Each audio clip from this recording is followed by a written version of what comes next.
मित्रांनो, सोमवारच्या दिवशी 12 ज्योतिर्लिंगांचे नावाचे स्मरण केल्याने सुद्धा आपले सर्व पापे पर्वतच्या पर्वत जळून भस्म होतात.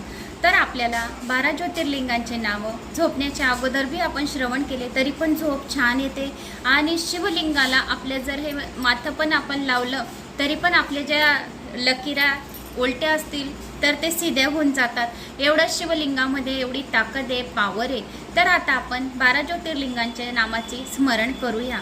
श्री सौराष्ट्र सोमनाथंचं, श्रीशैल्ये मल्लिकार्जुन, उज्जैनियम महाकाल, ओंकार ममलेश्वरम, परल्यम वेदनाथंचं, डाकिनियम भीमशंकरम, सेतुबंदे तु रामेश्वरम, नागेश्वरम दारुकाबने, वाराणसी विश्वेश्वरम, त्र्यंबकम गौतमी तटे, हिमालये तु केदारम, कृष्णेश्वर शिवालय, एतानि ज्योतिर्लिंगानि सायं प्राप्त पठेत नर, सप्तजन्म कृतं पाप स्मरण विनयेशति नमः पार्वती.